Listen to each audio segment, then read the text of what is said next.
भारत और चीन के संबंधों के लिए कैसा रहेगा साल 2023?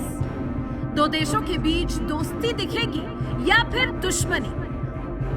कब खत्म होगी शातिर चीन की चालाकियां?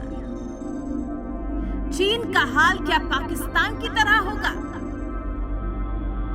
मोदी की दोस्ती के लिए क्या चीन भी गिड़गिड़ाएगा? मोदी की विदेश नीति पर देखिए सुदर्शन चक्र ज्योतिषाचार्य श्री संत बेत्रा अशोका जी की भविष्यवाणी, वो भी सिर्फ धर्म ज्ञान पर। घर से बाहर की बात करना चाहती हूँ विदेश नीति पर, खासकर भारत और चीन को लेकर। मुझे याद है कि 14 का चुनाव जीतने के बाद मोदी जी की जो पहला कदम था वो था पड़ोसी देशों के साथ एक बेहतर संबंध कायम करना। और बतौर उसके लिए अगर बात चीन के मामले की जाए तो बाकायदा चीन के राष्ट्राध्यक्ष शी जिनपिंग को बाकायदा बुलाया गया, उनका स्वागत किया गया। और गुजरात में जिस तरह से मोदी जी ने अपने तरीके से गुजराती ढंग से जो स्वागत किया, पूरे विश्व ने देखा। लेकिन उसके बाद डोकलाम विवाद, उसके बाद सीमा पर संघर्ष सैनिकों का। लेकिन सबसे बड़ी बात तो साल 2020 में जो गलवान घाटी में जो सैनिकों के बीच, दोनों देशों के सैनिकों के बीच जो संघर्ष देखा गया, हिंसक झड़पें हुई, उसके बाद से दोनों देशों की वार्ता या फिर द्विपक्षीय संबंधों पे एक फुल स्टॉप लग गया है। हाल ही में भी एससीओ मीटिंग हुई, शी जिनपिंग और मोदी जी के बीच में चंद कदमों का फासला था, लेकिन दोनों के बीच की जो दूरियां थी वो बहुत ज़्यादा थी। अब सवाल ये है कि पहल की जा रही है। यहाँ की मीडिया कह रही है कि चाइना को पहल करनी चाहिए बातचीत करने की, वहाँ की मीडिया कह रही है कि मोदी जी को पहल करनी चाहिए। अब देखिए ना, मोदी जी भारत के सबसे ताकतवर नेता हैं और वहाँ शी जिनपिंग चीन के सबसे ताकतवर नेता हैं, और फिर से वो वहाँ पे राष्ट्रपति घोषित किए गए हैं। तो मैं ये जानना चाहती हूँ, दो राष्ट्राध्यक्ष दोनों ही अपने आप में एक बड़ी शक्ति है।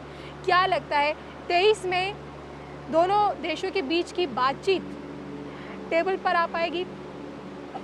देखिए, मोदी जी के बारे में मैंने बहुत पहले एक बात कही थी कि मोदी जी मारते कम है, घसीटते ज़्यादा हैं। आप पाकिस्तान को देख लीजिएगा।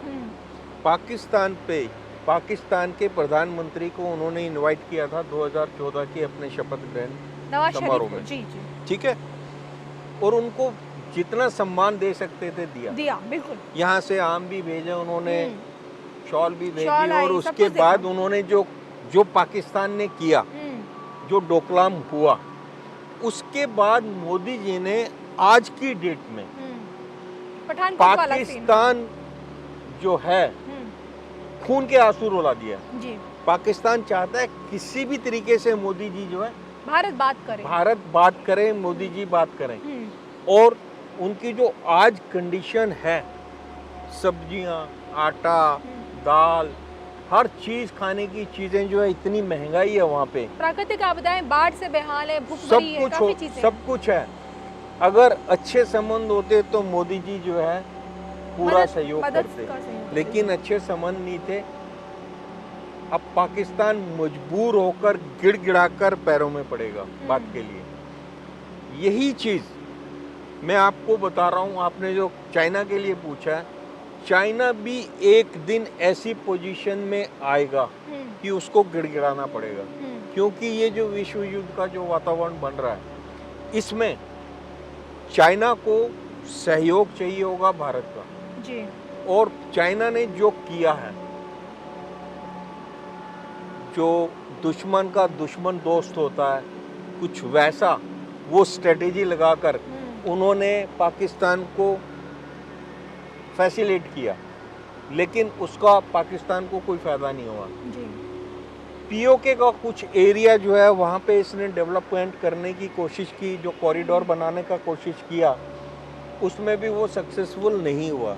अब आने वाले टाइम में जो विश्व की राजनीति है, उसमें जो मोदी जी की आपकी विदेश नीति है जी, उसके कारण आप देखिएगा जिस तरीके से आज पाकिस्तान छटपटा रहा है, कल वो दिन दूर नहीं है कि चाइना भी चाहेगा कि मैंने बहुत बड़ी गलती की और इसकी माफ़ी मांगेगा। फिर ये जो है आइस ब्रेक होगा और दोबारा संबंध जो है लाइन पे आएंगे। कारण है चाइना और इंडिया वर्ल्ड की 2 बिगेस्ट मार्केट हैं। जी। इंडिया में 60% पॉपुलेशन यूथ है। इंडिया को चाइना किसी भी बेस पर इकोनॉमिकली चैलेंज नहीं कर सकता। और आने वाले टाइम में आप देखेंगे मोदी जी की जो विदेश नीति है उसके तहत ये चाइना को पीछे धकेल देंगे। और एक समय ऐसा आएगा कि चाइना को इस चीज़ का रियलाइज़ होगा कि उसने वो गलती क्यों की। जब हमने दोस्ती का हाथ बढ़ाया था तो आपने डोकलाम, तो वो उसे क्या बोलते, गलवान घाटी का हिंसक झड़प, तो गलवान का खामियाजा जो है उनको भुगतना पड़ेगा। और मोदी जी की जो आपकी नीति है वेट एंड वॉच वाली and then take the decision, वो यहाँ काम आएगी।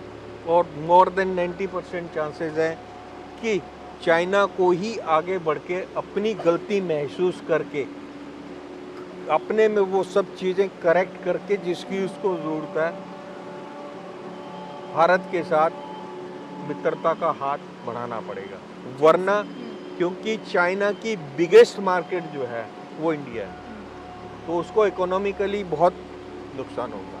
सर, जो कि हम मोदी जी की वार्षिक कुंडली का एनालिसिस कर रहे हैं, ये जो समय आपका 17 सितंबर 2022 से लेकर 17 सितंबर 2023 तक का मोदी जी का, क्या लगता है कि सेहत कैसी रहेगी, बाकी चीज़ें मैं जानना चाहूँ। देखिए, ये वाला साल तो इनके लिए बहुत बढ़िया है, लेकिन उससे अगले साल में इनको सेहत के लिए कुछ प्रिकॉशंस लेनी पड़ेंगी जो 2023-24 के लिए हैं।